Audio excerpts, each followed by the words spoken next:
They called it the dermal disintegrator, a weapon so cruel, so precise, that it didn't simply kill, it erased, layer by layer, skin first, then muscle, then bone. The enemy delegation was proud of it.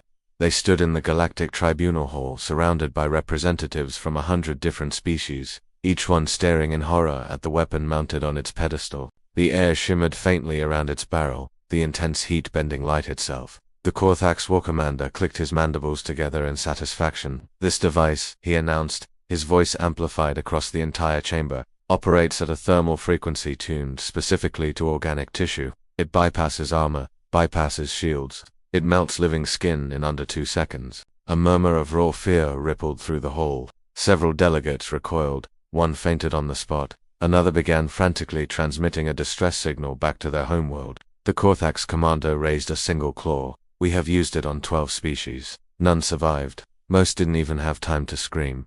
He turned his many eyes toward the human delegation. A group of one. This, he said, his voice dripping with condescension, is why resistance is futile. The human representative stood alone. No exosuit, no beseevely armor, just a plain dark uniform and a calm, unreadable expression. His name was Ethan Morales. He looked at the weapon, then at the commander, and he sighed. Is that the demo model? Ethan asked, or the upgraded one? The hall went silent. The Korthax commander stiffened, his pride wounded. You mock us, human? No, Ethan said honestly.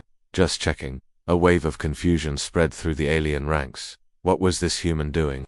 The commander gestured sharply. 2 guards dragged forward a captive, a small avian species, trembling, its feathers already scorched from previous tests. For your benefit, the commander snarled, we will demonstrate. The weapon powered up. A thin beam of invisible heat lanced out. The avian screamed. In less than a second, its skin blistered and peeled away. In another, it collapsed, unmoving. The smell that filled the hall was unforgettable. The chamber erupted in horrified reactions, cries of disgust and despair. Ethan closed his eyes for just a moment. When he opened them, his voice was colder. Yeah, he said quietly. That tracks. The commander turned his full attention toward him now. Do you understand, human? This is what awaits your kind. Ethan stepped forward. Gasps echoed through the chamber.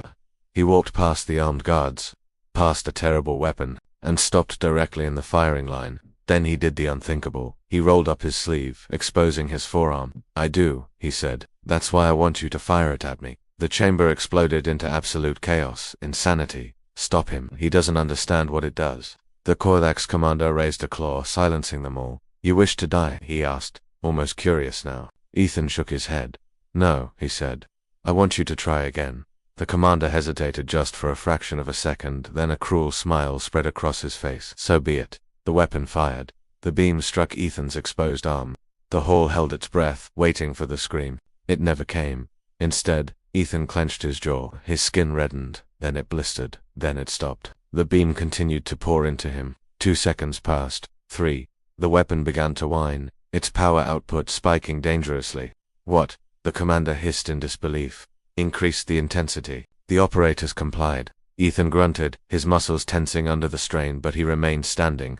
Smoke curled from his arm, yet his skin did not melt away. It charred, it hardened. Scar tissue formed almost instantly, fighting back against the beam. Ethan exhaled sharply. Okay, he said through clenched teeth. Yeah, that still hurts. The hall was dead silent. The commander stared, his multiple eyes wide with disbelief.